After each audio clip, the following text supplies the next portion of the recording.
Hello everyone, and welcome back to another episode of the Icing on the Skate podcast. Episode 20. We're blitzing through these now, folks. So, joining me today, of course, I have the podcast's punching bag, Chris Gadsby, and we have... Hello! Hello. And we have a special guest who's been on here several times recently. Well, not recently, but he's been on here several times. It is Mr. Max Artis, without a beard. Which is a bit... With a new face. Without a bit. Oh my god, he hasn't got a beard. Had you not realised that? I didn't pay attention. See, that's your problem. You just don't pay attention. See, this is why you're late to the podcast every week. The stats and stuff, doesn't he? Yeah, he's just here to look at the spreadsheets. He's our Excel man. How's that challenge come? So, yeah, we've got some interesting stuff to talk about today. I mean, like we always do every week. The catchphrase for this podcast is interesting. So we have some good news to talk about in terms of Great British hockey on the international scale, and we have some bad news for some Manchester Storm Five Flyer fans, which we'll get into later. So let's start with the standings. Where are the teams at with the Elite League at the moment? So, Chris, take us through it, please, bud. Okay, top of the table are the Cardiff Devils with 73 points. Second, the Belfast Giants with 70. Third, the Glasgow Clan with 60. Fourth, the Nottingham Panthers, 57. Fifth, the Guildford Flames, 53. Sixth, the Sheffield Steelers, 51. Seventh, the Fife Flyers, 49. Eighth, Dundee Stars, 48. The ninth, Coventry Blaze, 47th. 10th, Manchester Storm with 45. And at the bottom, the Milton Keynes Lightning with 28. Indeed. So, still very much a two-horse race at the top of the standings at the moment, but Cardiff are starting to get back a little bit of ground here. It was looking very close. I believe it was last week or the week before. There was only, 1 point separating them, or they were tied in points or games in hand or something like that. So, the fact that they've managed to get a 3-point cushion, and Cardiff have a game in hand on Belfast as well. Belfast lost their last game. Cardiff have won 2 straight. Had a very close game against Milton Keynes yesterday, I think it was, wasn't it? Well, 2 close games, to be fair. I mean, it was 6-5 on Saturday and 6-4 on Sunday. Well, there you go. So, well, their offense is rolling, that's for sure. Their defense isn't doing a good enough job, I would argue, but their offense is keeping them in the race for their 3rd consecutive regular season title. Going further down, so there's 60 games in this season, right? Because they change it every week. Correct. So that means the Nottingham Panthers only have 10 games left in the regular season. So, by that margin, Sheffield have 11 games left, and the 2 teams below them that have the playoff berths at the moment each have at least 3 games or two games in hand on them. Sorry. Dundee have 2 games in hand on Sheffield, and they're only 3 points back, and Fife are 2 points back, and they have 4 games in hand. With the 2 teams out of the playoffs, Coventry, they're 4 points back from Sheffield, for example. They're only 1 point out of the playoffs, and they've got 2 games in hand on Dundee and 4 games in hand on Sheffield. So, Coventry, I think I saw an article earlier from, I think it was Danny Stewart saying it's do or die time for the Coventry Blaze, and I mean, he's not wrong. They've got a... I mean, they're on a 2-game winning streak, so they're doing well at the moment, but they've really got to grind it out in these last few weeks of the season. Manchester, they're still within a playoff spot. Milton Keynes, they're out of it without a doubt. They can still make the playoffs if they win every single game and everybody else collapses. But as long as it's still mathematically possible, there's still hope. Yeah. But there's not. There's not. No. No, there's not. So yeah, in terms of the middle table, it's looking like Cardiff and Belfast are going to take the 1-2 seed. Glasgow is probably going to take the 3 seed because they've got Nottingham have 3 points less than them. Glasgow have 3 games in hand. Guildford are 7 points back from Glasgow, and Glasgow have 2 games in hand on them. So I'm expecting Glasgow to hit the 30. They very quietly climbed themselves up the standings. Like, fair play to Pete Russell and his side. They completely went under the radar, in my opinion, and they've shot themselves up to 3rd. To be fair, I mean, Nottingham do have 2 games against Glasgow still in their 10, so if they win both of those, obviously that helps to kind of close the gap somewhat. But oh, absolutely. But I think at the same time, Glasgow, they're playing pretty well at the moment. They're doing quite well for themselves. They've got a better overall record than the Panthers do. They've won more games.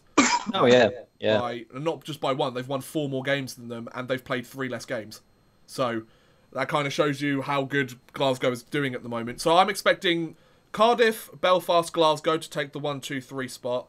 I think Nottingham could hold on to the 4 spot. They might drop to 5th to Guildford, but I don't think they'll drop any further than 5th. And then it's a fight for 6th, 7th, 8th, to be honest. Like, every man for himself at that point. So the standings are really interesting. Max, is there anything you want to say regarding the standings? No, you said that Guildford. No, you said that Glasgow had kind of gone under the radar a little bit. Yeah, they've been getting some like stealth wins, but then they've gone out and absolutely smashed Belfast. Yeah, it's true. Pulled results that are kind of anomalies, if you want to call it, for use of a better word. So they've kind of done it slyly and swiftly, but then they've kind of put some absolute exclamation marks in that point as well. I think it was Ben that says, I think this Friday and Saturday, if I'm reading this right, Friday and Saturday are Cardiff and Belfast back to back. Yeah, it is. So Chris mentioned that as well. So those are going to be 2 games to really look out for. But what I meant by they slipped under the cracks, I think you got this, but just to clarify for people that weren't too sure what I meant, sure they get those like anomaly wins, for want of a better word, but it's just the fact that they've been so consistent under the radar, I think, is what. That's what I was about to say. Glasgow's record since the new year, right? 13, 3 and 3. Wow, that's brilliant. That's their record since the turn of the only regulation losses are 2 to Belfast, one of which is in the Challenge Cup, bearing in mind that, and Cardiff. So they have only lost in regulation to the top 2. Shit, wow. Everybody else they've either beat or lost in overtime. That's crazy. Like, the fact that they're only losing to the 2 best teams in the league since the new year, and we're about a month and a half through the new year already. Yeah. So, which is crazy in its own right. But that's crazy that Glasgow. It's obvious that they've done well, considering they've jumped from like 5th, 6th, maybe 7th up into 3rd. Well, yeah. But I didn't realise they'd done that well. So fair play. I mean, put it that way. On January the 1st, they had 31 points. Wow. And now they're on 60. Wow. They still have more than Milton Keynes. So Glasgow, that's Glasgow awesome. have scored more points since the turn of the year than Milton Keynes have all season. You're right. You're absolutely right. It's okay. Oh, Milton Keynes. You should have paid your head coach. They've come out and they've been honest with their fans, so. Yeah. So yeah, that's true. So we've said this all season, and we keep saying it every episode, but this has probably been the most competitive that I've seen the Elite League, and it sounds like you guys have seen it as well. Like, sure, take Milton Keynes out of the equation, because they're Milton Keynes. Like, it's not that... Like, it's a very competitive race still. Like, I don't think you find it very often that... Look, 10 out of the 11 teams in the league are still fighting for a playoff spot. Or still in contention for a playoff spot with almost 10 games to go. A 6th of the season left, and they still have that much to... Like, they also... Almost all the teams still have everything to play for. Which is crazy. Yeah, I mean, almost all the teams at this point tend to have stuff to play for, but that's partly because the league is so small and so many teams make the playoffs. Oh, exactly. Like, when it was only a 10-team league, 8 teams still made the playoffs and only 2 missed out. Yeah. So most of the league make the playoffs. It's not like it's only the top 4, and we already know what's going to happen with like a month to go. But it's always. I mean, the race at the top is kind of. It's between 2, so everybody's kind of given up on that. So it's absolutely a 2-horse race up there. Yeah, definitely.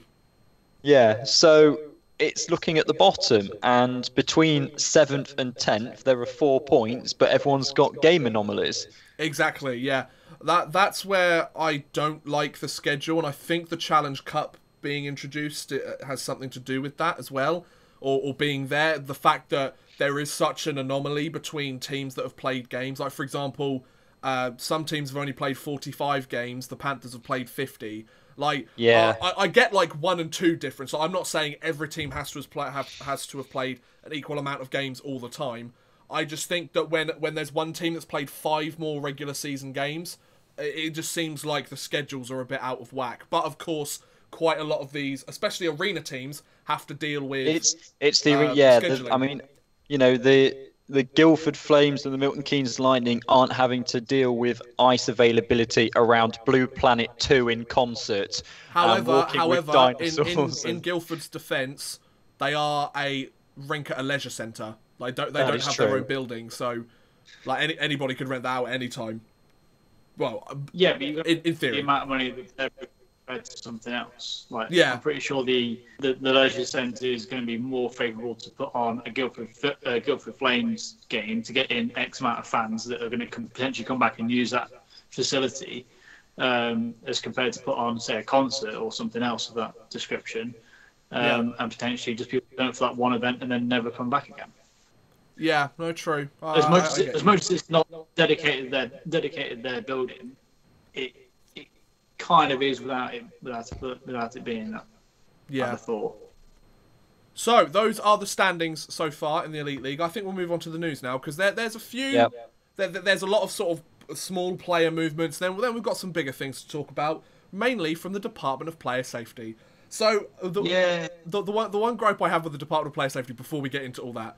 Like, they've decided to take the same route as the NHL Department of Player Safety videos and just put on somebody that really doesn't want to be there, and they don't edit the audio, and it's very irritating. But anyway, we'll talk about that more in a little while. So, some really good news. We'll start with the good news, and then we'll go to the bad news. The first bit of very good news, or the biggest bit of good news, is the Champions Hockey League... Sorry, What? I know I'm interrupting, and because it's literally just come up on my Twitter, and I know we're going to come to it later. Liam Kirk is on the first line tonight. Is he? Ah, sweet. He is. Nice one. Anyway, back to. I didn't want it to fall down and me miss it. That's all right, Chris. I understand. If it's about Kirky, I've got time for it. So, the Belfast Giants have been announced that they are going to take part in next year's Champions Hockey League tournament, which is really good. I'm so happy for them.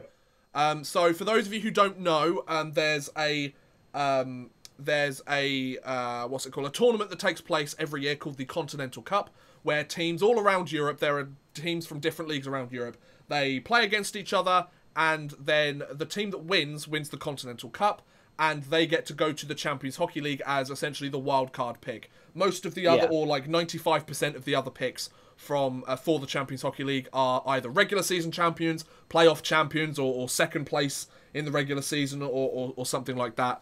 So the Belfast Giants had the chance to go in via the Continental Cup. The Continental Cup final section was held in Belfast at the SSE Arena, which was awesome. However, they lost in a shootout to Arlan Kokshetsau. I didn't pronounce that right. It was a Kazakhstan Doesn't matter. team. Yeah. But it was announced before the final that Kokshetsau weren't allowed to compete in the Champions Hockey League next year due to the travel costs and the inconvenience it would cause to travel all the way to Kazakhstan for most of the teams that are in Central Europe, like the SHL, the Finnish Liga, the DEL, and things like that. So the Champions Hockey League staff decided to make a decision. No, we're not going to have this Kazakhstan team, if they win, go through. They won it. They won the Continental Cup. Was like, yeah, brilliant.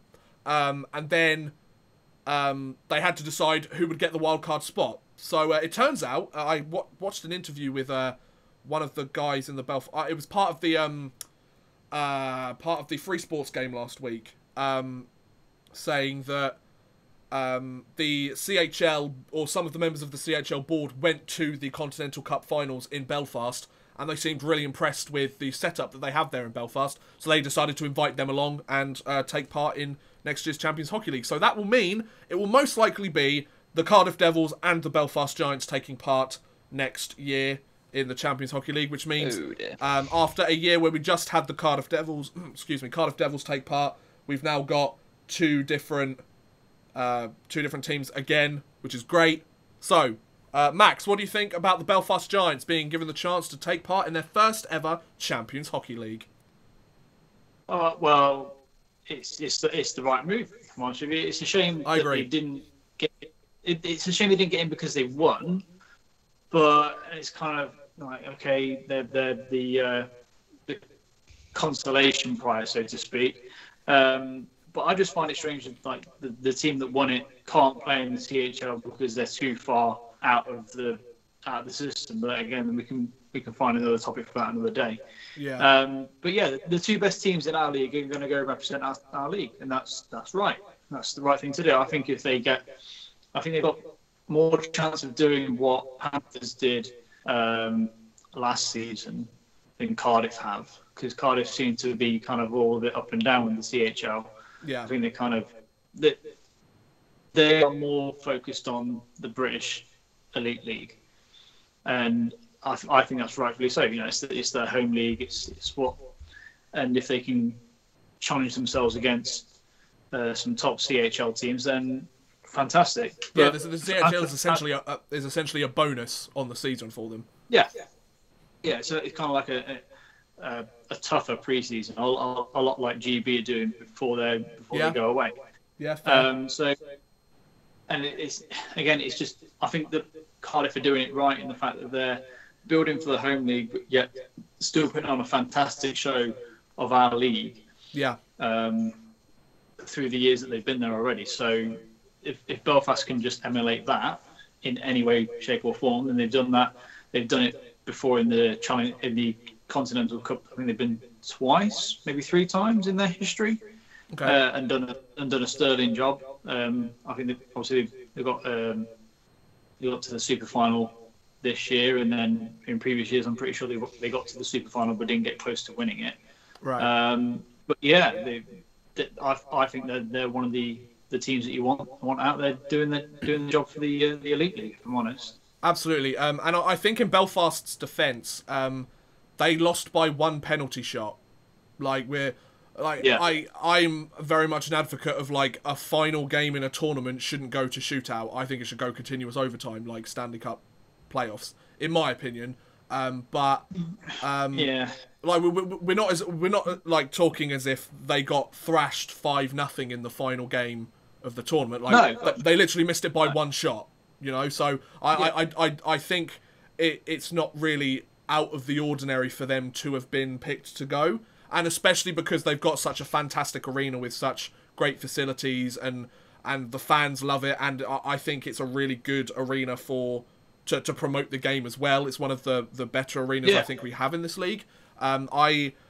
Also, like you said, if they can replicate some of what Cardiff have done, I mean, Belfast have been great this year as well. Like we talk about Cardiff sort of being the front runner. Belfast are giving them a run for their money at the moment. Maybe not so previously in the last few weeks, but sort of last week and this week, they've really sort of come back and done a good job in keeping it a competitive 2-horse race. Because there's nothing worse than a 1-horse race at this point in the season. Like, who cares? But the fact that there is actually a chance that Belfast could still win the league, and I think if that carries over to next year, even into the Champions Hockey League early in the season, then I think Belfast will do a fantastic job. So what do you think, Chris? Yeah, I mean, I'm looking at the European qualification for the Elite League now. Okay. So for this season, the league winners will represent the Elite League in the Champions Hockey League, and the playoff winners will represent the Elite League in the Continental Cup, same as always. Right. So if a team cannot participate in the Continental Cup, the order of teams' choice for participation in each tournament is as follows. So playoff winners, Continental Cup. If they can't play in it, Challenge Cup winner. If they can't play in it, league runners-up. So it almost makes it sound as though if Belfast win the league, we'll still only have 1 team. No. Champions Hockey League. I believe they've said that they're going in as the wildcard spot. I think I either saw somebody answer a question, or I think it was like a response on Twitter, or I know that they are still allowing our regular season champion into the Elite League. But what if Belfast win the regular season? That's what I'm saying. And then it goes to I think it goes to the playoff champion, and then if but according to the still Belfast, then it either goes to the Challenge Cup winner or second place in the league, I think. So the league have got it round their neck again, have they? Or I think so. I think the league takes precedence. So I think it goes to playoff the league winner. takes precedence, yeah. So for example, if Belfast do come back and win the league, I think it goes to the playoff winner. If Belfast also win the playoffs as well, I think it goes to the second place in the league, which will probably be Cardiff. I think that's how they do that. According to the league website, it goes to Challenge Cup winner before that, then league runner-up. But we'll just see what happens. Okay, well, if it went to Challenge Cup winner, could you imagine if Guildford won the Challenge Cup and got in? I don't know if they meet the criteria. The Guildford Flames. Yes, that's what I want to see. The Guildford Flames of the Champions Hockey League. in their third season. That would be fantastic. I'd watch that. Ridiculous. That's something to ponder once the Challenge Cup result is done, which we'll talk about in a little bit more detail later. So just in case you guys want to know, Crocky, thanks for letting us know. There's a KHL game being shown on Free Sports at the moment. It's Dinamo Riga versus Slovan Bratislava. So watch that after you're watching this. So then we move on to some signing news. We've got some incoming players and some outgoing players. These shouldn't take too long. So, the Manchester Storm announced on the 14th of February, which was last Thursday, that they have signed Sam Zajac and Liam Morris to two-way contracts. Now, just to give you a bit of context on who these guys are, Zajac, a British defenseman who has previously played for the Braehead clan between 2011 and 2014, is currently playing for the Whitley Warriors at the time of the writing of this article. He wears the assistant captain's A and has totaled an impressive 36 points in 28 games. And Morris has currently plays, or at the time of this writing, plays for the Basingstoke Bison, and he has picked up 18 points, in 17 games. So a couple of minor league moves, as it were, but guys that are producing pretty well in the EIHL and putting up over point per game numbers, both of them at least. So, I mean, yeah, it's not difficult when Zajak's in a league against the Lions to put up points, is it? They don't play him every game, though, do they? It feels like it sometimes. What do you think, Max? I think the numbers kind of speak for themselves. Let me just quickly pull it up here. I do have it to hand, even though I'm not. Organisation? What is this? Oh, God, last week Chris turns up late. Our extra stat man doesn't have his stats. I may as well just do this by myself. Well, yeah. So I'm quite impressed with the fact that he had 3 years on the bounce with Braehead Clan. Yeah. For one. And then after that, the 3 years in Telford kind of speak for themselves. 43 points in 47 games, 41 points in 54 games, 43 points in 52 games. So consistency throughout the board. And considering he's a defenseman as well, I'm quite surprised. Unless it's like a specific choice to stay in Telford for whatever reason, I'm quite surprised he wasn't playing in the Elite League these last few seasons. If he was going a point per game as a defenseman, Yeah, I think Telford are a kind of team that, because they have success and because they have a good mantra around the club, a lot of players want to gravitate there and want to stay there. Okay. I think they've, a lot like Cardiff, they've kind of got it right in the fact that they're good at keeping hold of their players, and for the right reasons. And what about Morris? Morris, there's not a lot on his elite prospects, and I don't particularly know a lot about him because he's completely new to me, so he's a bit of a non-entity. So whether he kind of comes in and is this superstar, I don't think he will be, but maybe in 2 or 3 years. But he's a Brit roster spot, so you kind of need to fill them. Maybe they're just kind of expecting one or two guys to be coming to the end of their careers, and this guy kind of fills the role because I believe both players are on two-way deals, aren't they? Yeah. The article says regarding Morris, under head coach Ryan Finnerty's guidance, Morris is looking to make an impact at the EIHL level. So he's obviously trying to crack this league. Essentially, he's been grinding his way down in the minors for a little while, and he wants his chance in the bigs, which I mean each player wants, obviously. So essentially, Morris is given the chance to show what he's got, I guess. So fair play.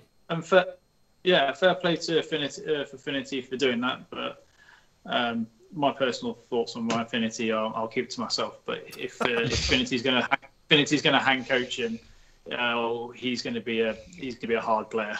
Yeah, he's going to be and especially the fact that the Manchester Storm are currently on a 5-game losing streak and still fighting for a playoff spot because they're out of the playoff picture at the moment. I mean, they can do with all the help they can get, I guess. Yeah. Have they cracked the 1,000 penalty minutes? That's a good question. I don't have the standings up here anymore, so I remember that from last. Chris, get on it. Have they cracked? Well, they must have done with what happened in 5. That's a good point. Yeah, they probably gained another 1,000 penalty minutes from that. I'll have a look. I don't know if like game misconducts and stuff from that sort of thing kind of carry over. 1,011. Way!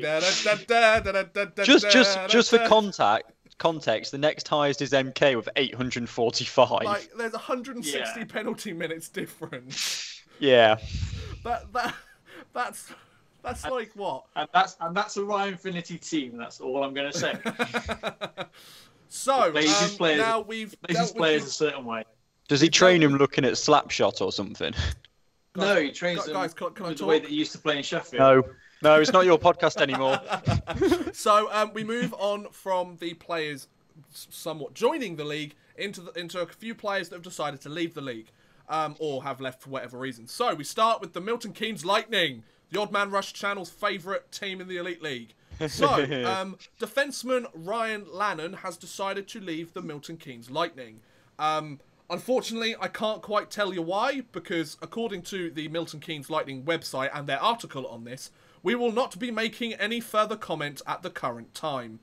They probably didn't pay him, let's be honest. So, we also thank his shirt sponsors, blah, blah, blah, but hugely supportive of Ryan during his time with the club. I ain't giving you the free advertising, pay me.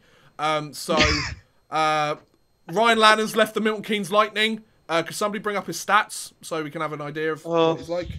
But, yeah, the Milton Keynes Lightning, they're not very good with this press stuff. Gotta be honest. It's not been a good week, has it, really? No, it's not really been a good week for them. I mean, my video didn't do very well on it either. I bet it was them. They're trying to suppress it, you know? Suppress the truth. A free press, everyone. What do you think we're in, Russia? Yeah, exactly. Exactly, Milton Keynes. What's going on? Putin has a hand in MK. That's the next video from Odd Man. So, I mean, this is obviously a loss to the Milton Keynes Lightning. I believe, having looked at some of the fan responses when this was the link was posted on Twitter on their official Twitter page, I believe he had somewhat contemplated leaving the team during last season, but he stuck it out for a lot longer and decided to leave about a year later. So, fair play to him for sticking it out and trying to help the team be a more competitive force in their sophomore year in the league. Of course, it hasn't worked out, which sucks for all the players involved. But there's a team's got to be at the bottom of the standings, and it turns out it's Milton Keynes is the team that's got to be there. So, I don't like the fact they haven't said why. I mean, if they said personal reasons, fine. I get it. That's fine. You don't need to go into any more detail. It's just the fact that they've said... but the way that they've put it is very interesting. They say the Smith Recycling, Gimme Money, Milton Keynes Lightning, announces today that they are aware that defenseman Ryan Lannon has left the club. So it kind of sounds like he didn't consult them on it. She sent him a text message. Yeah, I'm not coming back. Bye. Yeah, it just kind of sounds like he left. And then they found out after the fact. So they had to go, we're aware that he's left. Because that's not the type of... I know this is getting really into nitty-gritty details and everything. But, like, out of all of the different sort of player departures we've gone over on this podcast, I don't think any of them have ever said that the team themselves are aware that a player has left. Well, you should be aware if you've told them to leave. Which makes me sound like they haven't told him to leave. He's decided to leave. So, I don't know. We'll never know unless the Sheffield Star decide to do a exclusive piece on it. So, yeah. Moving on. Speaking of the Sheffield Star, they have got some information about a Sheffield Steelers player who has also departed from the EIHL. And we talked about him a couple of weeks ago. Sheffield Steelers defenseman Sylvesters Selikis, I think. He has become the 11th player to leave the Sheffield Steelers roster this season. You mean Talk the Sheffield about a Zagreb? revolving doors. Sheffield Zagreb. I love it. So the 20-year-old forward was brought in as injury cover for Josh McFadden. So to be fair, he wasn't expected to be there long term anyway. And he was described as undoubtedly a prospect by the club. Wow. That's not very high praise, is it? So Tom Barrasso told the Star, Selekis has been released. He was not close to being prepared for the level of play in the EIHL. He dressed 6 times for the Steelers, and I don't believe he scored any points in that span. No, he did nothing. No, okay. They also won't have Carson Schuback on the roster for this weekend, which they did relatively okay on. They beat the Panthers on their free live stream, which was no surprise. The Panthers can't play when they play the Steelers, but that's conversation for Panthers can't play. But yeah, true. Chris Stewart scored those. That's good. That's true. So, come on.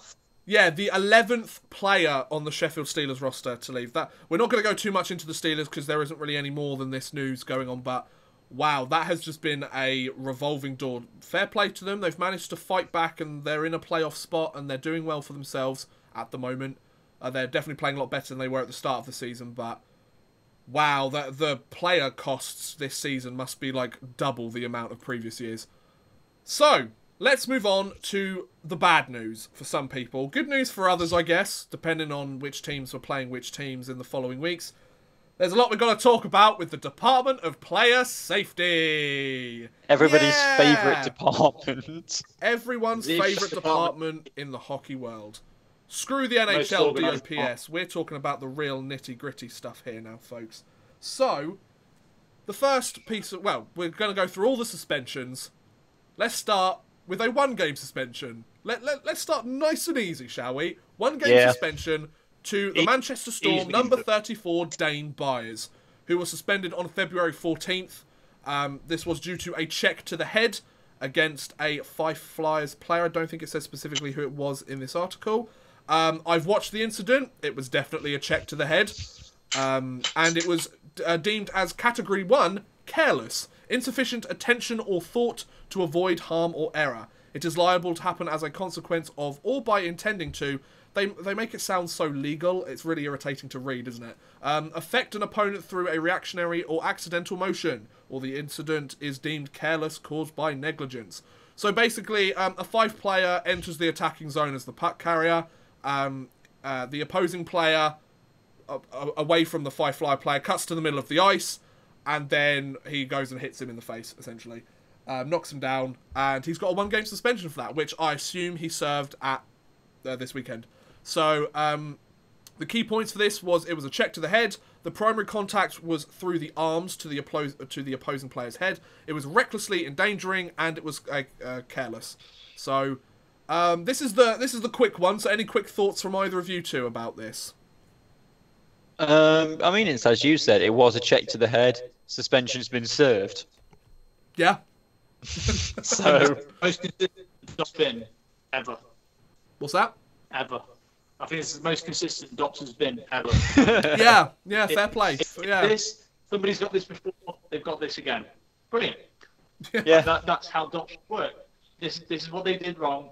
This is what the penalty has been before. This is the penalty that he's got. Congratulations, Doc, you've done your... Absolutely. So we now move on to the really big... Should we save the really big one till the end and go through the other ones, or should we go through it because it's the next one in the timeline? deal with all that game, and then... Okay, yeah. So... Right.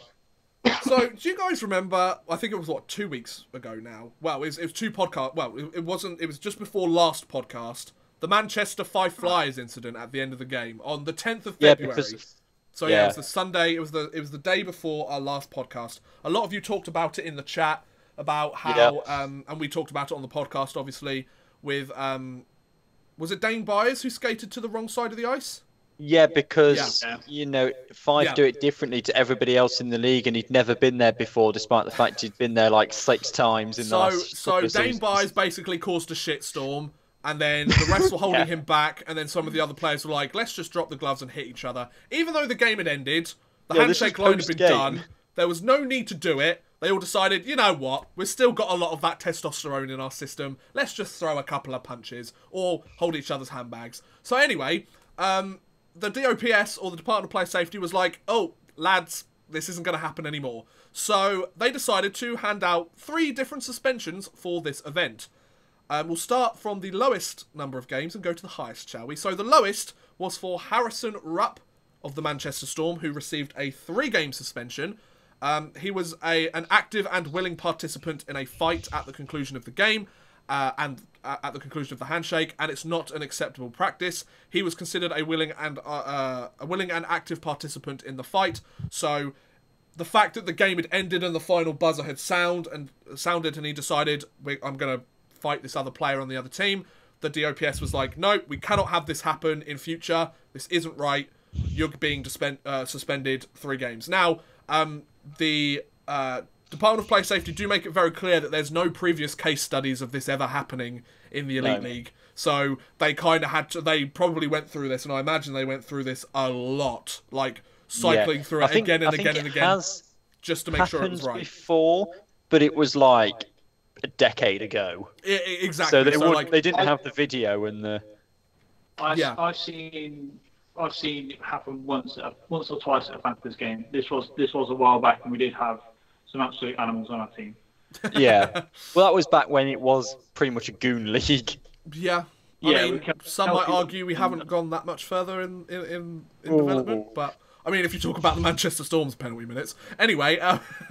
So speaking of the Manchester Storm, another one of their players got a suspension from this event. Have they got a team left? I think that's probably why they've signed these guys to 2-way contracts. So Lyndon Springer got a 5-game suspension from this.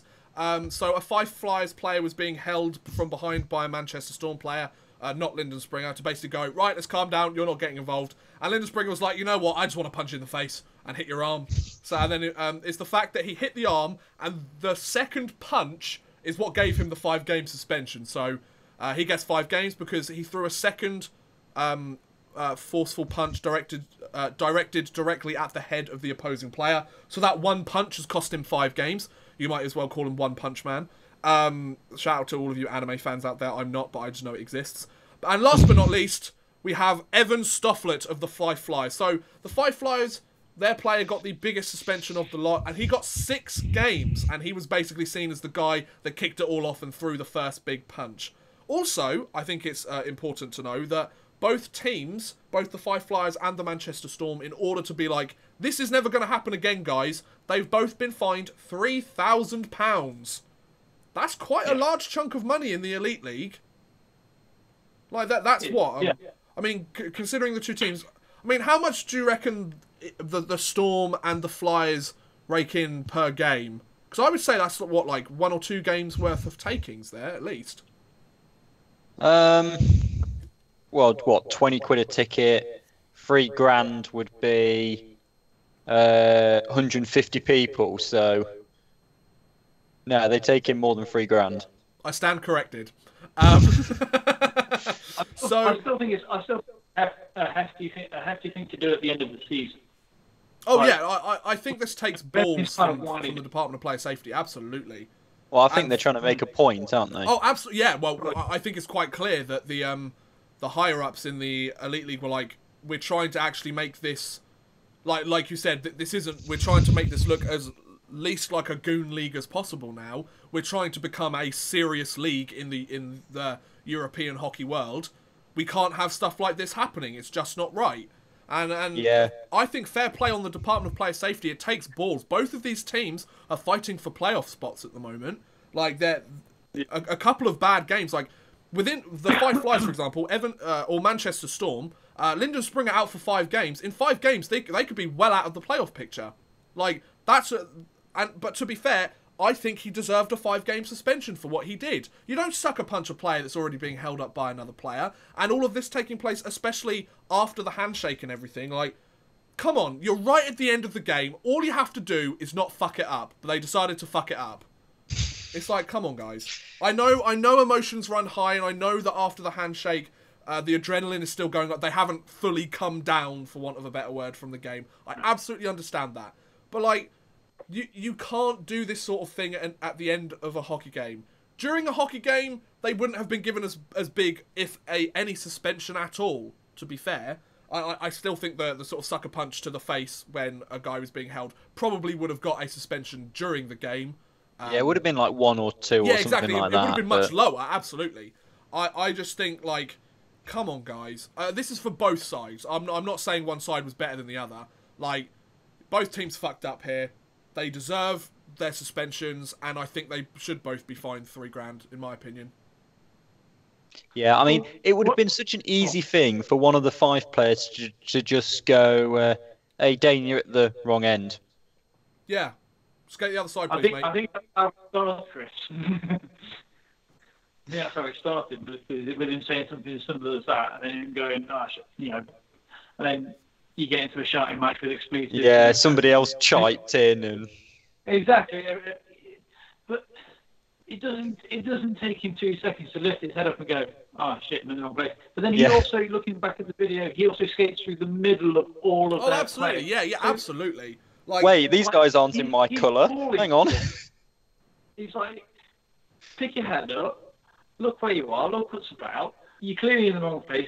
Get to the balls and go around the outside. Let's not skate through the middle of the whole of their team, where you're going to potentially get speared, butt-ended, abused, potentially grabbed and fall.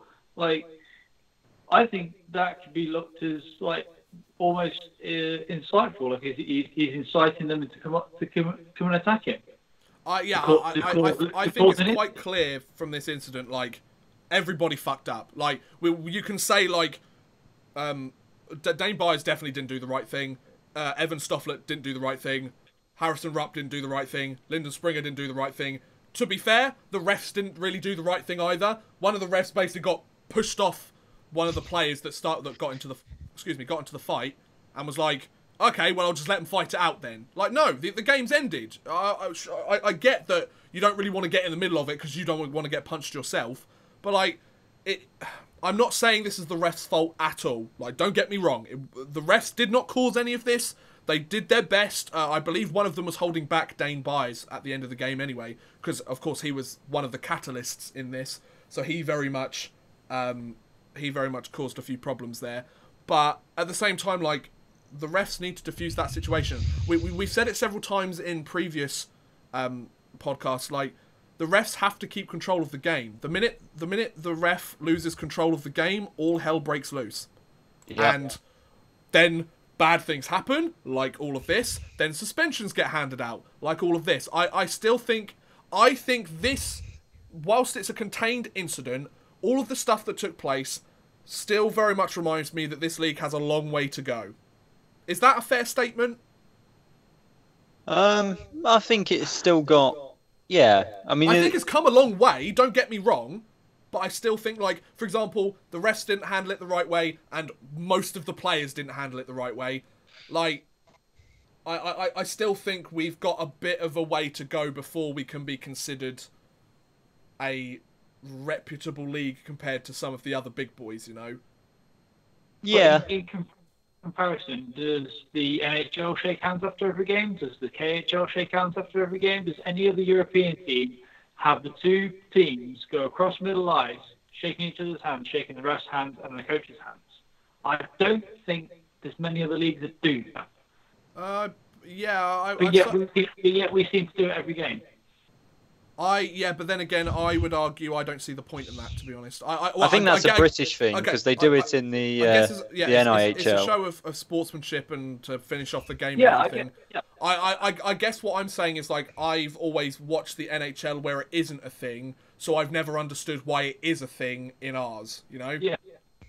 The same point I'm trying to make is the fact that not many other leagues do this. Oh, absolutely, If these situations happen, the way to stop it is to stop doing the thing that's causing the issue, isn't it? Yeah, true. That's just right. We're not going to do handshakes. You go back to your goalies, stand by your nets. We'll announce man of the match, and then off you go. Yeah, I think that's a fair point. Man of the match is something else I could go into, but we'll talk about that another time. So let's go into we've got 2 more Department of Player Safety things to go through here. One of them is actually good news. Finally, some good news for the Milton Keynes Lightning. Martin Mazanik, number 10, he was assessed a match penalty during their game against whoever on the 16th. Doesn't say who it was. Cardiff. No, it wasn't Cardiff. Cardiff was yesterday, wasn't it? They did a double header. You're right. Okay. So I know I'm right. Shut up. Against Cardiff. And he was assessed a match penalty for headbutting. However, the Department of Player Safety have overruled this and said that supplementary discipline was not needed. Under EIHL Rule 142 covering headbutting, it states a player who attempts to headbutt will be assessed a double minor penalty, and a player who succeeds in headbutting an opponent will be assessed a match penalty. So all match penalties carry a 1-game suspension and are automatically reviewed. But in this instance, they've decided that it isn't needed. So I assume that they decided it was an attempted headbutt as opposed to an actual headbutt. So the call on the ice should have been a 2+2 and not the match penalty assessed. So it was an attempted headbutt, not an actual headbutt. So he doesn't have his 1-game penalty, but then again, he would have served it yesterday anyway. So I don't think it really matters. There you go. And then last but not least, we have the Cardiff Devils in the news. Sean Bentivoglio of the Cardiff Devils has been suspended for 2 games after an incident on the 16th. So he's still got 1 game left to serve this coming week. Deemed a check to the head is what Sean Bentivoglio handed out. I don't know if either of you two have watched the video. I watched it just before we started. It was a hit to the head. To be fair, the player that was shooting the puck that he went and hit in the head did drop slightly. It looked like he was going to go down to one knee and take a shot. And then Bentivoglio came in and didn't have the chance to stop. But it was a check to the head. Like, I could see why somebody would make that argument, but I think it's definitely a check to the head, without a doubt. So, did either of you guys watch it? Yeah, watched it and agree, really, to be honest. It was a check to the head. Yeah. Interesting that this one got 1 game more than the other check to the head that we mentioned with Dane Byers. So, where's the consistency there? I mean, he deserves a suspension, don't get me wrong. So, the key points, let's see what the difference is. Head contact, yes. Deemed avoidable, recklessly endangering, and Category 1 careless. So it doesn't really sound hugely different to what Dane Byers got. So why does he get 2 games? Recklessly endangering? Is that extra? Yeah, that was on the list. Yeah. Is that on both of them? I believe so, yeah. I think the only bit that wasn't is deemed avoidable. Maybe that's what caused it to be 2 games, the fact that but then again, you could argue most check to the heads could be deemed avoidable. Yeah, but you say that, but then you still got, like we said before with Brisbane, you've got to make that. You've got to make that defensive play. You've still got to make a whole play. Yeah, it's just unfortunate. Contact is with the player's head, not his shoulder or chest or anything else. Yeah, fair point. So that's the stuff to do with the Department of Player Safety. They've been very busy this week. The people working on that have been earning their paychecks for sure. So we've got a little bit of news that I thought I'd just bring up for you guys before we move on to our play under review this week. The Glasgow Clan and the Guildford Flames have both received their conference trophies for winning their respective conferences. So the the Clan won the Gardner Conference. They won it a week ago, but it was presented following their 5-0 win over Belfast. And Guildford won the Patton Conference. If you're interested in that, well done to either teams. Both teams. Either team, who cares? So yeah, they got some silverware. Fair play to Guildford, fair play to Glasgow. They've both played very well, especially, like we mentioned earlier, Glasgow recently. So yeah. Now let's move on to the play under review, which of course, for those of you who don't know, is our discussion topic. We take a specific topic in the Elite League and discuss it a little bit more than most of the other topics we talk about here. We kind of discuss everything, let's be honest. But anyway, so the semi-finals took place. The second leg of the semi-finals took place this last week. And one of them was shown on Free Sports on Valentine's Day. The other wasn't shown on Valentine's Day. But both sounded like very interesting, very competitive affairs for the most part. So the finalists we have now are the Belfast Giants, who managed to come down from a 1-goal aggregate to blitz through the Glasgow Clan and take the victory there. So fair play to them. That was a really good game. I watched the Glasgow Belfast game, and that was a brilliant game. Like for in terms of showing what the Elite League has to offer, that is just you couldn't predict what happened. Max is in the Belfast Giants jersey, love it.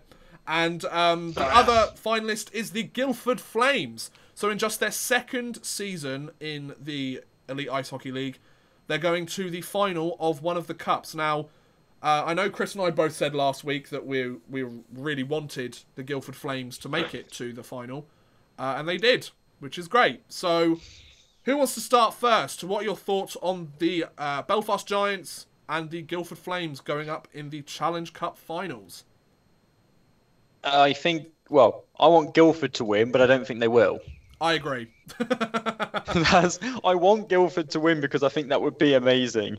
I mean, to beat the Panthers 8-3 on aggregate is a really strong showing from the Flames, and they've won the conference. Yeah. But I think Belfast will do it in one game, to be honest. Yeah, I would have to agree with you there, to be honest. Yeah. What about you, Max? Seeing as I'm wearing the tail, I think Belfast are going to win. I would love Guildford to win it. I mean, with it being in their second season, I think it'd be quite an achievement for them. And I think they've got themselves to this point, so I think they deserve it. Whether Belfast think they deserve it or not is a different question. But yeah, I think the teams were there. I was at the Panthers Guildford game, and very similar to the one that got the game against Sheffield. Like both Panthers games this week. First period was fantastic for both teams. Second period was a lot better for Guildford, and the third period was the nail in the coffin, to be honest with you. I think it's the first time in the umpteen amount of seasons that I've gone to the Panthers that I've actually wanted to leave the game. I've been going for nearly 20 years. Wow. So that's how dire the second and third period was. It just by about 5 minutes into the second period, it was you knew it was going to go Guildford's way. There was no way it was going to go the Panthers' way. So come on the Flames and do the upset and get yourselves into potentially a Continental Cup if the way that. No, see, this is what I'm saying, because if Cardiff win the league, they get into the CHL. Yeah. Belfast are already in the CHL. Yeah.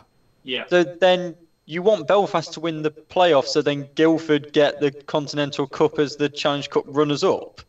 The better way of doing it is for Cardiff to win the league, Belfast to win the playoffs, and Guildford to win the Challenge Cup. Yeah. And then Guildford in the Continental Cup, which would be great. And I think they could do pretty well in the Continental Cup. And I wouldn't say I'd back them to win it, but I'd probably back them to get to at least a super final. Belfast at ourselves, but Belfast started in effectively the semi-final, didn't they? Have we got to that stage now where our league is considered good enough that our teams don't have to start until that? Because I remember when Nottingham won it, they had to start a couple of rounds earlier. Yeah, and then since we won it, we kind of bumped up our status because we done so well in the in the challenge. Oh, I'm getting wrong. In the Continental Cup and the CHL, Hockey League. Because of our successes as a league and as the Nottingham Panthers and as other teams, we've pushed our ranking against other leagues higher, so we get a kind of a round bye. So I remember there was one where we played in Asiago, and that was like an extra round for us. And So what I find quite interesting about this is Paul Dixon, like what he's done with this Guildford Flames team is just incredible. Like you were mentioning how by this third period, definitely you knew it was going to go Guildford's way in that semi-final second leg. The Guildford are just an unrelenting team. Like they do not give you any space to work. Like they will just hound you for the puck, like for the whole 60 minutes. I would argue that Guildford are probably the hardest working team in the entire Elite League. Just having watched their games, like for the full 60 minutes, they do not give up. Like they fully embrace that underdog role really nicely. I think it works for them. They wear it with pride, and I really like that.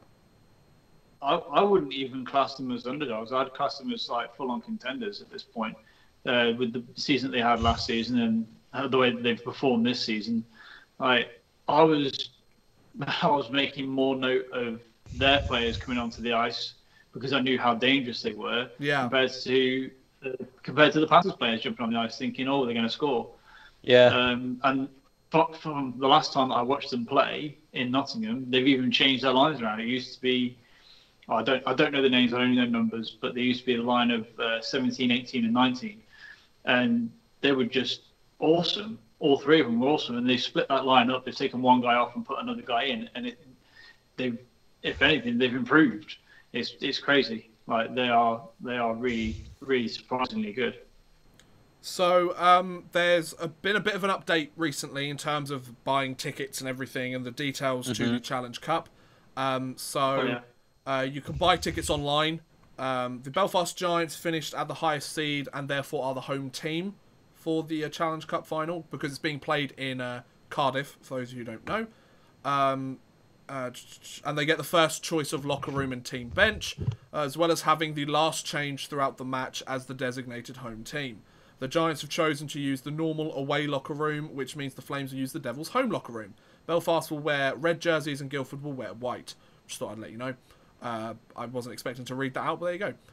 So the Challenge Cup final will start at 4 p.m. on Sunday the 10th of March, so almost a month away, and seats are £22, which isn't too bad for a Challenge Cup final, if you can make it to Cardiff and get to watch the Challenge Cup final. Now, I said this last week with regards to the Challenge Cup semi-final rounds. If Guildford actually won it, I'd actually care about the Challenge Cup. Here we go. There's Odd Man's rant about the Challenge Cup. Can I make a suggestion in terms of changing the Challenge Cup for 2020? And I want you guys to get your opinion on this. Okay. You know, like how we've gone the whole like I've mentioned before, like the FA Cup system. But then the problem with that, I've just had this thought now. I don't know whether I completely agree with it, but I want to get some feedback. But, you know, like, it's always like, one of the big teams always wins it anyway. How about the 3 teams that don't make the playoffs the year before can take part in the Challenge Cup, and then they've got to play against NIHL teams, and so they play against lower league teams. So all of the teams that didn't make the playoffs, or did make the playoffs, all 8 out of the 11 teams in the Elite League can't play in the Challenge Cup. Would that make it more interesting to watch? Now, I know some of you might say, or you might argue, well, to an extent, the overall talent pool won't be as good as if the big teams were playing. And that's a fair point. I give you that one. Like, the overall quality of players might be reduced compared to the teams playing at the moment. But, I mean, if we look back at the Challenge Cup winners... I don't have a list here, but Belfast won it last year. They've been a dominant team last year and this year. Cardiff won it the year before, right? Yeah. They've been dominant in the league. Who won it before that? Cardiff again? Panthers. Panthers won it. It was then Panthers, and then I think it was Belfast, and then it was Panthers like 5 years in a row. Yeah. So out of the last, 8 or 9... Oh, it's always been an arena team. Challenge Cups. Yeah, out of the last 8 or 9 Challenge Cups, it's been 3 different teams that have won it. Yeah. Can you imagine any other trophy in professional hockey where people would think that's a trophy that I want to watch every year? Except from the team that usually wins it. You mean like Frölunda in the CHL? Exactly. I think the only issue with excluding the teams that qualify for the playoffs is that the rosters change so much in the Elite League over summer that a team that missed the playoffs one year can all of a sudden be like 2nd, 3rd in the league the next year. So that it'd be difficult to. I reckon you'd still have a team that went and won that, especially if you could go. Okay, that's a fair point. That is a fair point. Just for argument's sake, the 3 teams out of the playoffs at the moment are Coventry, Manchester, and Milton Keynes. Okay. Yeah. What are the odds that Milton Keynes get beaten by a few NIHL teams? I mean, I reckon Milton Keynes would get beaten by a Hull, a Telford, Okay. Yeah. potentially a Steel Dog, Solway as well, the top 4 in the Northern Division. I don't really know about the Southern Division too much, I but think What are the chances? What are yeah, the chances Peterborough. that the Manchester Storm get beaten by an NIHL team? Slim. Slim, Considering but I they have suppose, 1,000 penalty minutes. yeah, I suppose it's slim, but could Still happen, possible, right? and you see it in football and stuff. Yeah, So, exactly. Who was it? Newtown, was it? oh, Newport I think- against Manchester City. Newport. Yeah, Newport, my Yeah, old Newport. team. Yeah, Yeah, exactly. Like there's always a chance, but then you're going to end up playing a two-legged aggregate. You're going to probably play one game in an absolute barn of a rink, and then you're going to go and play Manchester, and Manchester's going to absolutely stuff them. But how good Bob. would that be for the absolute barn of a rink? True, but that will get people in the seats if they're playing an elite league team. Yeah, but I think the problem that you're having is you're mixing leagues and severe abilities. Like Absolutely. I think as much as it's a good idea, I don't think we want to be like, because the NHL doesn't play the EIHL. I know that's a very strange concept, but DEL don't play DEL2 or DEL1 or whatever. Fair.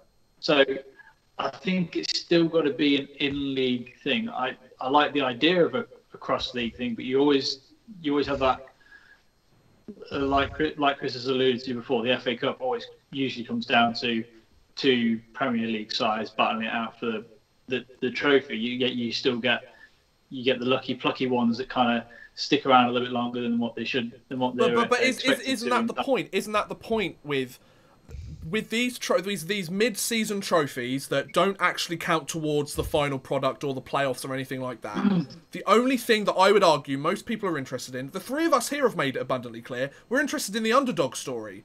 If Belfast win it, we're expecting it, but we're like, okay, Belfast won it. If Guildford won it, we're like, oh my god, Guildford won the Challenge Cup. How cool is that? That's been quite obvious with what we've said. So these cups and these trophies are completely built, or the interest in them, I would argue, or from my perspective, is the underdog stories. The underdog stories are what sell these cups. They're what makes these cups interesting. So what if we had more of a chance of that as opposed to, oh, Cardiff, Belfast, or Nottingham win it again? the other I've got Go on, Max. No, finish your thing. I've got an idea that's coming to my head, but you finish yours, Chris. Well, my concern with it is that you would lose the Continental Cup spot for winning the Challenge Cup, because if you have the bottom 3 teams in the league, the Europeans are going to be like, well, why do we want the bottom team in the league to That's enter an it? easy switch. And then, Easy switch to make it playoff champions. isn't that what it used to be, Max? I swear that was what it used to be. Sorted. Yeah. Done. Yeah. Easy. Yeah, Panthers won the playoffs. They did the double, then the double, then the triple. Yeah. And we went to the Continental Cup every time after each one, I believe. Yeah, so to make it playoff champions again. So Champions Hockey League is regular season champions. Continental Cup is playoff champions. Sorted. So what was your idea, Max? My rebuttal was that you play a season out, Okay. and you start it the next season, and then you have kind of a British Champions Cup. Okay. So you have top 3 teams in NIHL Yeah. 1, Yeah. NIHL 2, and then Elite League. I know you want to make it competitive, and I understand why you want to put the bottom. You want to put the bottom teams into that, but I think it'd be better if you played like a smaller cup. Why not like a have pre-season it? tournament? I was about to say the exact same thing. Have a single game knockout pre-season tournament type thing. Yeah, because then it's a challenge. Yeah, Challenge Cup. Yeah. Then we get rid of that stupid Aladdin Cup. Yeah, exactly, exactly. The Neil Black sets up because it's his company, it's Aladdin Company. I think that would make more sense. Like, I know it this is a isn't really the pre-season topic tournament, of discussion, like, because we're talking about the actual It's one like this 10 year. past 8 and we're still talking about this. Well, the rest, we've got lots of really easy stuff to go through, so... That's true. But yeah, I just...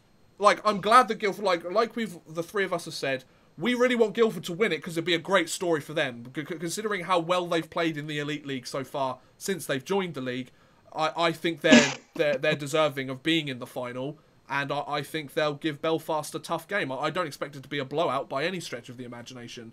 So fair play to Guildford for getting there. Belfast, I mean, considering how everything shaped up was expected, fair play to Glasgow for getting a 1-goal lead on them in their own barn before the second leg.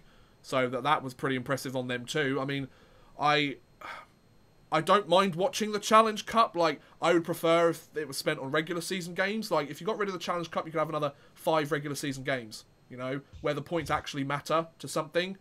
But that's just me. Of course, people are allowed to disagree. If you like the Challenge Cup, you're more than welcome to like the Challenge Cup. It's just not for me. Anyway, let's move across the pond to the National Hockey League. So, the big show. There's been a bit more of the same, really, to an extent. We've got some teams going on some good winning streaks here. Tampa are still killing the league. Absolutely killing the league. St. Louis, a 10-game winning streak. They are doing really well. What's their goaltender's name? Oh, I want to say Binnington? Is that it? I don't know. He's a rookie goaltender that came up and joined the team. I think he's like 23, 24. He came up and joined... Is he 26 or something? Jared Binnington. Something like that. It's something like that. I can't quite remember his name. But he basically... They called him up, and I think he's only lost like 1 or 2 games in regulation since he joined the team. And he started like 15, 16 games. So, like, he's basically helped the St. Louis Blues back into playoff contention. So fair play to him, and the team started to stick a lot better. What's that? I was just saying the 10-game winning streak is a franchise high in history. Is it? Oh, right. Nice. Yeah, I saw that tweet earlier by Cam Johnson and Brock Wilson, who are avid St. Louis lovers. They live there and everything. Fantastic. Of course. So, let's just go through the standings. Some make sense, some don't. The Tampa Bay Lightning up in first on a 5-game winning streak, 92 points. They have, 15 points above second place in the league. They are killing it right now. Calgary and San Jose both have 77 points to take second and third. San Jose are doing all right for themselves recently. I didn't realise they were that high up. The Islanders still top the Metropolitan Division with 76 points on the year. Also sharing 76 points, Winnipeg and Boston. 75 points for Toronto in 7th place. Nashville are in 8th with 73 points. Washington are in 9th with 71.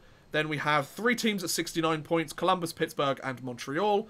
Then we have 2 different teams with 68 points, Carolina and Vegas. Then St. Louis with 67 on their 10-game winning streak. Dallas, Buffalo and Philadelphia all have 63 points to take 16th, 17th and 18th in the league. 60 points for the Minnesota Wild, who are in 19th. The Vancouver Canucks have 59 points to take 20th in the league. Florida and the New York Rangers both have 58 points to take 21 and 22. Arizona, Colorado and Chicago all have 57 points to take 23rd, 4th and 5th in the league. The Anaheim Ducks, they've completely imploded. They have 55 points on the year to take 26th place in the league. 54 points for New Jersey and Detroit. Wow, I didn't realise Edmonton was so low. 53 points to take 29th in the league. The Los Angeles Kings have almost overtaken them. 52 points for 30th place.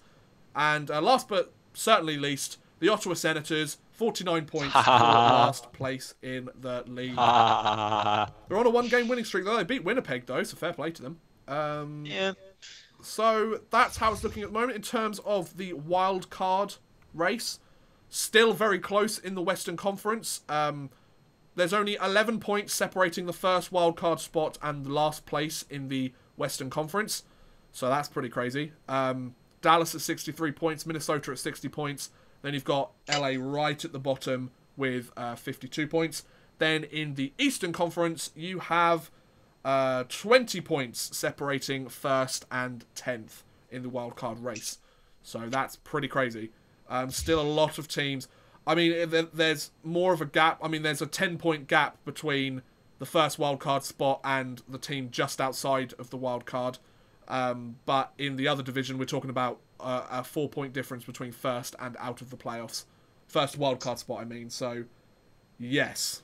The Western Conference, every team that isn't in the top 3 of their division seems to have imploded recently.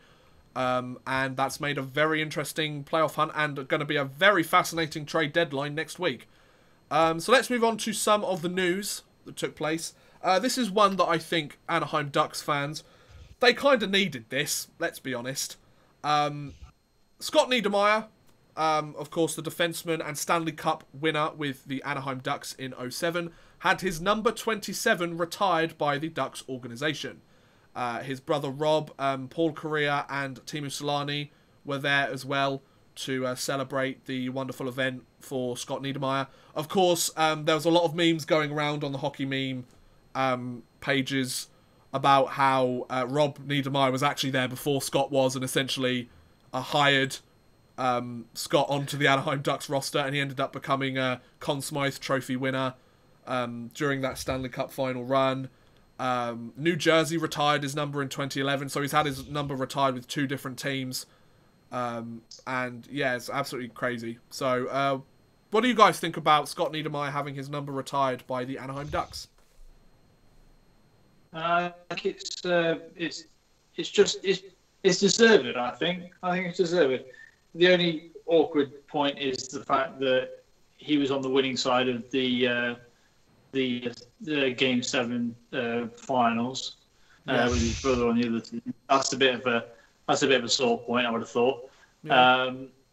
But no, he was a solid player for them. He kind of embodied the whole mantra of the team. Growing up, I watched a lot of the Ducks, like a ridiculous amount of Ducks, through my love of the films and obviously the love of the team. Of course. And yeah, like if a team wants to honour a player, regardless of like how he came about the team and this and the other, it's for them to decide. And I think they've done right by the fans and right by. I agree. What do you think, Chris? Yeah, I mean, as Max said, I mean, are there many other players that have had their number retired by 2 teams? Because I've known Patrick Waugh. That's true. It's a very select group. To be fair, Niedermayer did win a Stanley Cup with New Jersey as well. Yes, he did. Yes. So like part of their heyday, like serious heyday. Exactly. So he played 13 NHL seasons for the Devils. So the Devils definitely makes sense for his number to be retired with if we had to pick. But he signed with the Ducks as a free agent in 2005, and he retired in 2011, I think.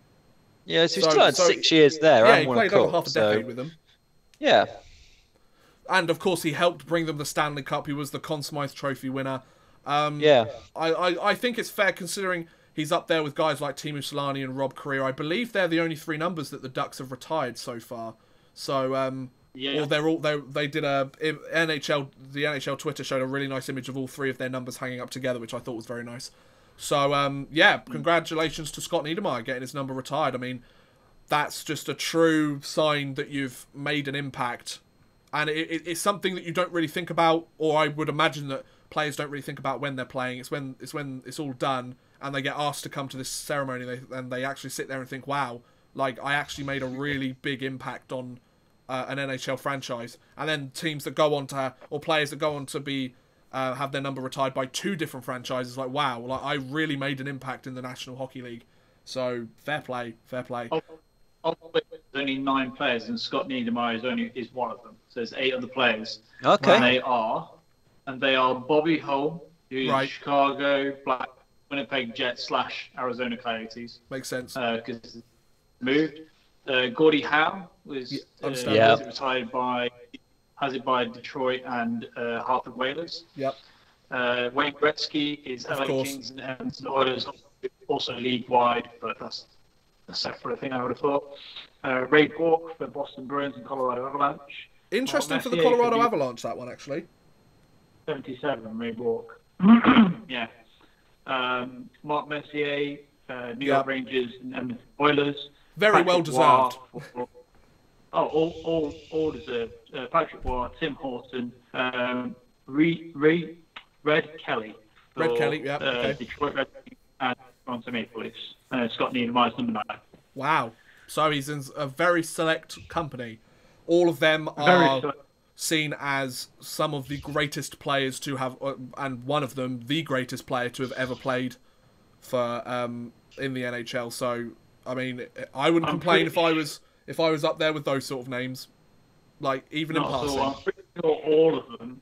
I think all of them as well were mentioned in or given the honour of being in the NHL 100 as well. Yes, that sounds about right. So now we move on to some trades. We had a few smaller trades take place this week in the run-up to the trade deadline, which takes place next week. So, the first big trade, well, both trades that we're going to talk about today involve the Edmonton Oilers. They've been busy again before the trade deadline. So, goaltender Cam Talbot has been traded to the Philadelphia Flyers in exchange for goaltender Anthony Stolarz. So, to give you a bit of background on this, Cam Talbot has gone 10, 15, and 3 so far this season, with a 3.36 goals against average and a .893 save percentage. He's a 31-year-old goaltender. He was the number 1 for the Oilers for the past 3 seasons, but was replaced by Mikko Koskinen after Ken Hitchcock took over as coach when Todd McLennan was fired. Cam Talbot, interestingly enough, I believe he's suited up for the Flyers already now, but he will be the 8th goaltender to play for the Flyers this season, which is an NHL record for the amount of goaltenders that have played for one team in one season. So I believe he's made his debut with the team. He's played 284 games in the NHL, Cam Talbot. And on the flip side, and also a reason why this trade has been made is that he has been somewhat of a mentor over the last summer and recently with Carter Hart, who is the current rookie phenom for the Philadelphia Flyers.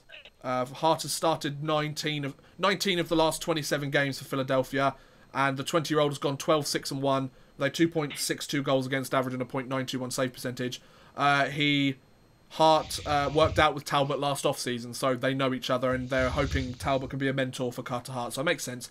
But on the flip side, if I can find... Stolarz is 25 years old, and he had a 4-3-3 record with a 3.33 goals against average and a .902 save percentage in 12 games for Philadelphia, and a 6-4-4 in 19 NHL games. All with the Flyers, who selected him 45th overall in the second round of the 2012 NHL draft. So, yeah, I mean, if they tried to trade Talbot before this season, he probably would have got a lot more. However, with the way things have gone, they've kind of gone into panic mode. They're still trying to make the playoffs, which I don't think is going to happen anymore unless they go on an absolute tear at the end of this season. But yeah, so Cam Talbot moves to his 3rd NHL team. Of course, he was part of the New York Rangers system before being traded to the Edmonton Oilers. And yeah, it just didn't work out in the end, which is a shame. Chris, what do you think about this? Yeah, I mean, I first see it, and obviously because I'm not quite kind of au fait as with the NHL as the two of you are, and I look at it and I go, they've traded Cam Talbot for some guy I've never heard of, and then you look at it more closely and you think actually he's not had the best of seasons, and then this guy, I mean, they're trading him for what 3.33 goals against and 9.02. in comparison to like a .893, so they're getting ever so slightly better, but also not significantly. You have to take in mind the age difference. There's a 6-year age difference as well, in them, and also the contracts. Talbot was signed to I think $4 million a season last time. I think off the top of my head. See if I can find that here. But Anthony Stolarz is earning a lot less. So salary cap space as well. Yeah, it's clearing up. Yeah. So it's not just like with these 1-for-1 trades. It's always so easy to think like, well, they've just wanted to trade one player for another on face value on their stats this season. But you also got to take into account the Philadelphia Flyers. They're looking like they could make a playoff berth if they're lucky, but probably not. They've brought in a mentor for the guy they want to be their starter for the next decade. So it makes sense for them. Like, the two goalies know each other, and it's better to have somebody that he knows mentoring him than somebody out of the blue. Like, rather have somebody that has had some success in the NHL than a guy that's played 40 games, you know? So, and on the flip side, the Oilers get a bit of salary cap space, and they get another young goaltender, which they can ruin his career as well. So, I mean, it is the Edmonton Oilers way. I mean, how's Devin Dubnyk doing nowadays? Max, any quick thoughts on this trade? No, I'm going to save stuff for the next one. I think you guys have said pretty much everything that I was going to say anyway. Okay, awesome. So, now the next and last trade we're going to talk about today in the NHL. This was an interesting trade, and one that Edmonton Oilers fans actually really liked. So the Vancouver Canucks and the Edmonton Oilers decided to make a trade on February 16th, so 2 days ago. The Vancouver Canucks have acquired Ryan Spooner from the Oilers in exchange for Sam Gagner. So, for those of you who don't know, this is the third time, this is the third team that Ryan Spooner has joined so far this season. He was with the Rangers at the beginning of the year. He was then traded to the Oilers in exchange for Ryan Strome. He then got demoted to the AHL, and now he's been traded to the, what's it called? Vancouver Canucks, sorry, excuse me. Interestingly enough, as part of the transaction, the New York Rangers will continue to retain 22.5% of Ryan Spooner's salary. I did not know that. So there's something interesting. And Sam Gagner, of course, the team he began his NHL career with was the Edmonton Oilers. He had that famous 8-point game, which has definitely been the highlight of his career. The rest of his career since then has kind of gone a little bit downhill. He did have a good year last year with the Columbus Blue Jackets, which earned him a big contract in Vancouver, but it's never really worked out by the looks of it. So this is from the Vancouver Canucks website, just to give you a bit of, or the Vancouver Canucks part of the NHL website, just to give you a bit of stats here. So Spooner is 27 years old. He has 2 points in 16 games with the Rangers and 3 points in 25 games with the Oilers, and 6 points in 7 games in the AHL with the Bakersfield Condors. Over the span of his career, he's collected 163 NHL points in 314 games. He was a 45th overall pick by the Boston Bruins in 2010. Now, before I move on to you, Max, to say what you want to say about this, I really feel for Ryan Spooner here. Like, I really do. Not the fact that he's moved to the Vancouver Canucks or anything, like, but the fact that this guy has just not been able to catch a break this season. When he was traded, he was a part of the Rick Nash trade that sent Rick Nash to Boston at the deadline last year. He came to the Rangers. He played really well for the Rangers in his first 10-15 games. Like, he was going at least a point per game in his first 10-15 games. He was playing fantastically for the Rangers. And I think he finished off just under a point per game in his span with the Rangers at the end of last season. Then, of course, there was a big change. New coach comes in, everything like that. And he just couldn't get his game going. As a New York Rangers fan myself, I've kept more tabs with that team more than any. But he just couldn't get his game going. He just couldn't get any sort of consistency. 2 points in 16 games. It just wasn't working out for him. The Rangers make the trade to get Ryan Strome, which has worked out relatively well for the Rangers. He's putting up points, more points than Spooner has, to be fair. And yeah, he just can't find any consistency to his game there either. And then he gets demoted to the AHL. And then he gets traded to the Vancouver Canucks. I just want this guy to do well. Like, Ryan Spooner seems like a really good player. He's supposed to be in the prime years of his career at the moment, at 27 years old. I really do hope he works out for the Vancouver Canucks. I really do. Like, he's a solid player. Like, he's not that far removed from a 50-point season a couple of years ago with Boston. Like, he's a solid player. Like, it is really quite sad to see how far his fall from grace has come so far this season. So he's got the chance to go and play in Vancouver and get the chance to have another fresh start. Maybe that's what he needs. I mean, Edmonton isn't exactly known as a hotbed for developing talent or revitalising players' careers, especially at the moment. And Sam Gagner goes back to a place where he's familiar with and he actually had a little bit of success with. So I think this trade works out in both teams' favour. What it doesn't say is whether Spooner is going to be playing on the Canucks roster or whether he's going straight to the AHL to Utisha. I guess we'll find out. I haven't seen anything mentioned at the moment. But Max, tell us what you think as a Canucks fan yourself.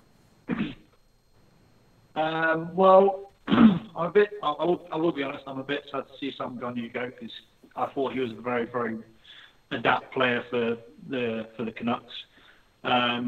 But they get a guy back who's going to fill up the bottom six.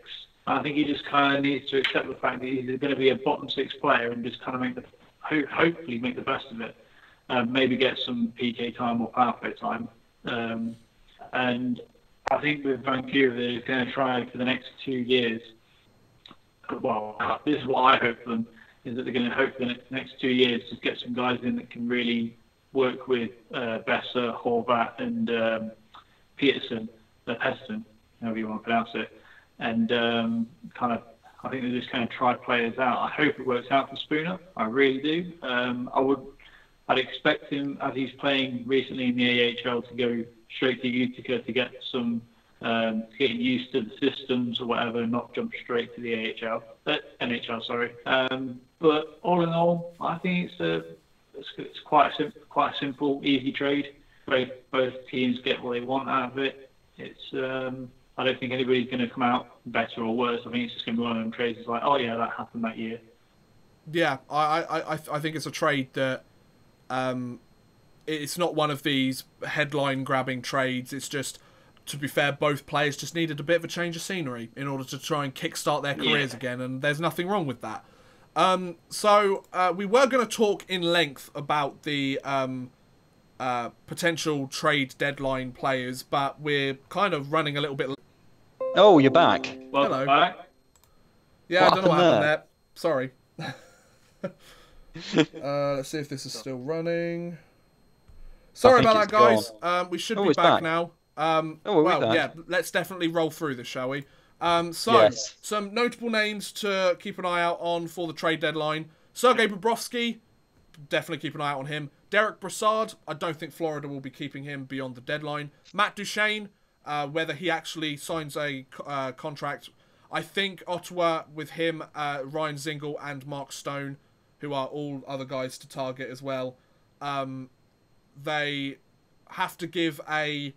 I think they've been told they need to let the team know whether they want to stay there long term this week, so that then if they don't want to, then they can make the necessary changes.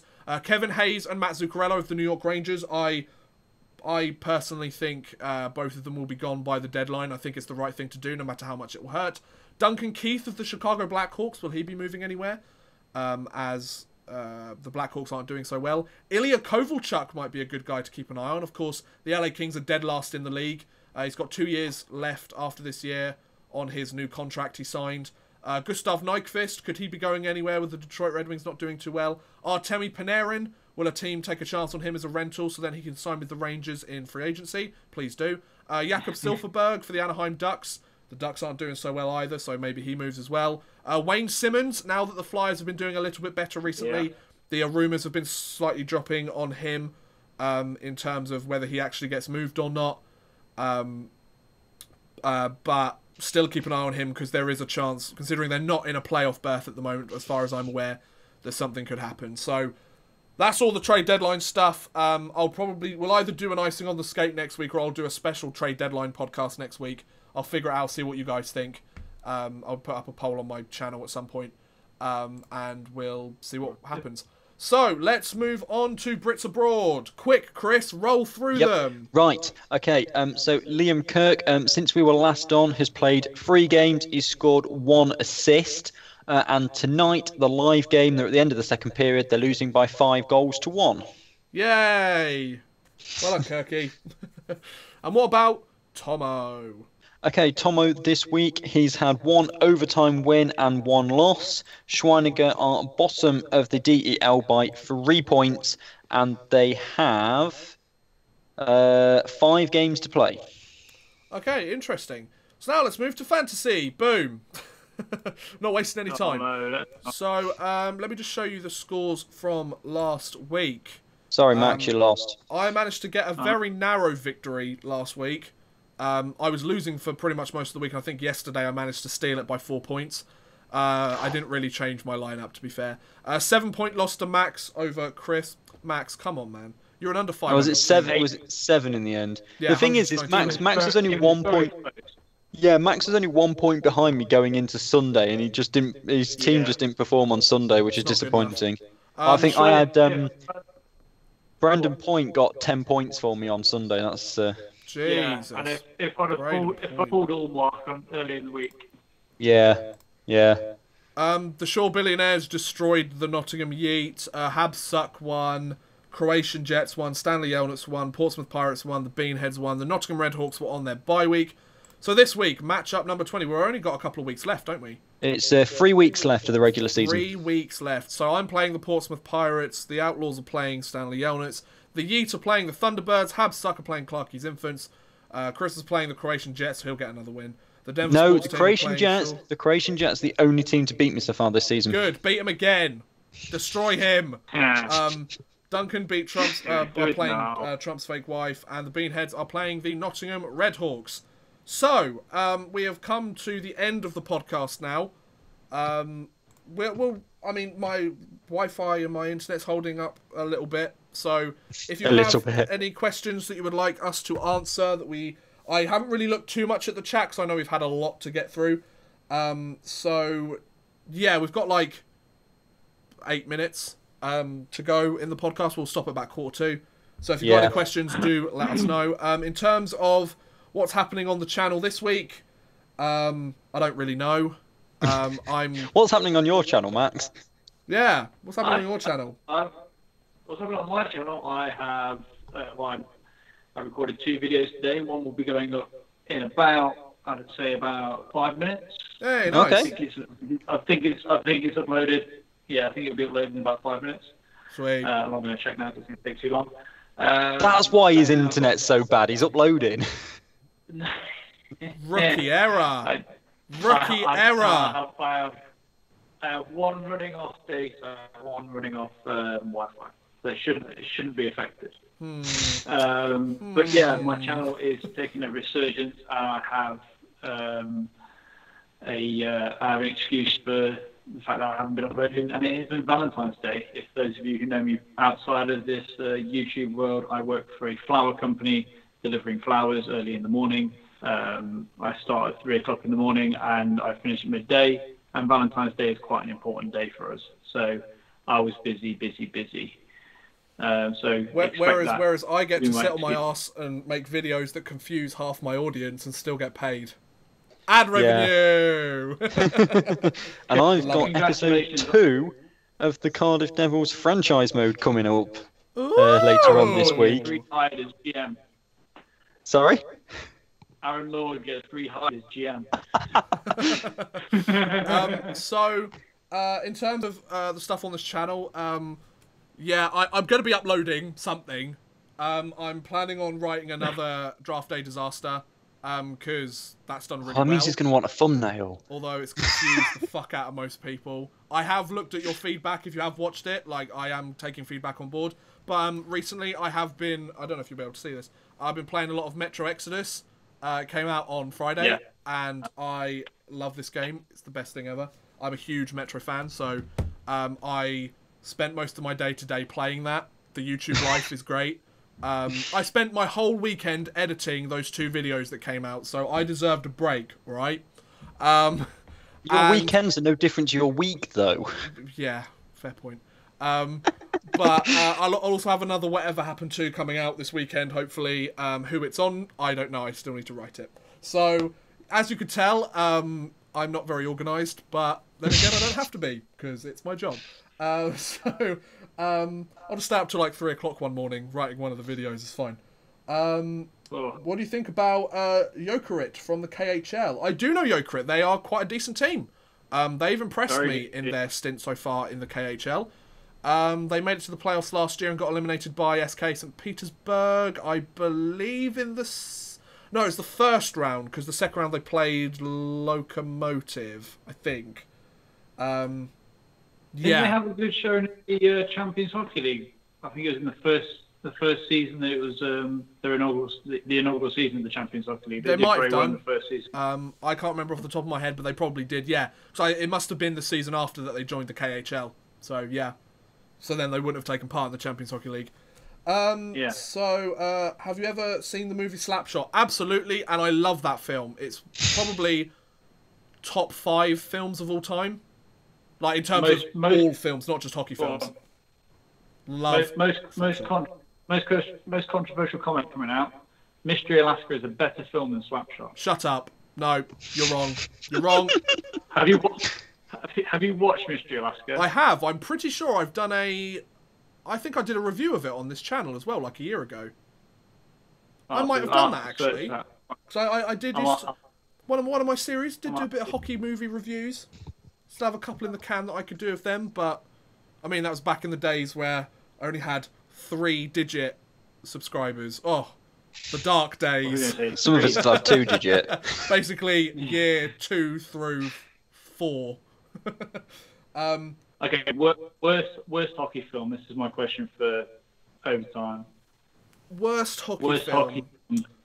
Worst hockey film that I've watched. Now, I will preface this. I haven't got an answer yet, but I will preface it by saying I haven't watched a huge amount of hockey films. I've watched my fair share of hockey films. I don't know. Mystery Alaska was alright. The Mighty Ducks, fuck off if you think they're awful. Slapshot is king. I haven't watched any of the sequels of Slapshot because I don't want the beauty of Slapshot to be ruined. And plus I haven't been able to get access to any of them. We're not including like documentaries or anything, right? No. No, okay, that's fair. Straight up feature films. Favourite feature film? Or least favourite? Least favourite. The worst hockey film. I think if I'm going to have to go by process of elimination, in terms of the ones that I've watched, it would probably have to be either Goon or Goon 2. But that's not because they were awful films. That's just because all the other ones that I've watched were better. If you get what I mean. Well, I'll tell you now, Slapshot 2 is awful, but it's worth the watch because it's funny. Okay. And Slapshot 3, if you want to be head in hands crying of how awful it is, then by all means go ahead and watch it. Sounds like a plan. But I think if you put Slapshot on a pedestal and say it's the greatest, the sequels are potentially, in my opinion, the worst. Oh, Chris, yeah, that's exactly why I haven't wanted to watch any of these sequels, because they look like suffering from sequel syndrome, essentially. But you've got to say you've watched them. Yeah, right. it's on the bucket list. What would you say? Okay, just for the last question, what would you say is your favourite hockey documentary? Just replying to Freddie Bear 1. Youngblood is a very good movie. That's been on my list as well. I haven't found a way to watch it without buying it from Amazon. So yeah, I've wanted to see it on a streaming service. I'll get round to it at some point though. My favourite hockey documentary. There's some really good ones out there. I would probably have to say is. Oh, I don't know. I'd probably say Red Army. Red Army was really good. That's a really good documentary. It's well worth the watch. I adore, and it's weird because I don't really like the guy himself. Who gets quite a big mention in it. Brian McGrattan. What was it called? Ice Guardians. I thought Last of the Guardians. No, it is Ice Guardians, isn't it? Yeah, just Ice Guardians. That is also that's one of the ones up there for me as well. I think that's done so well, and they come at it from so many different angles. They take the psychology side of things, and all this is really like the extra stuff that you get is really interesting, like ridiculously interesting. Absolutely. So we've hit the quarter 2 mark. Anyone you want to add there, Chris? In favourite hockey feature film, least favourite, blah blah blah. No, I think you've covered them pretty well. The problem I have is that I haven't watched one for quite a few years, and I can't remember the name of any of them. Fair point. So If you haven't watched Red Army, go and watch it. It's really good. It is really good. Or watch Ice Guardians on Netflix. It's really good. Yeah. So yeah, we will end today's Icing on the Skate podcast. We may or may not be back next week due to trade deadline. I might do something a little bit different. It might be an Icing on the Skate podcast that just focuses on the trade deadline. Like I said, I'll put up a poll on the channel at some point this week just to gauge interest from you guys. But yeah, I'll be uploading at some point this week, so keep an eye out. Thank you. Oh, go watch Max's video after this. Is it uploaded now? Yes. And what is the name of your channel, just for those people that don't know what it's called? So people can find me at Hotshot6004, or on Twitter I'm Hotshot6004YT.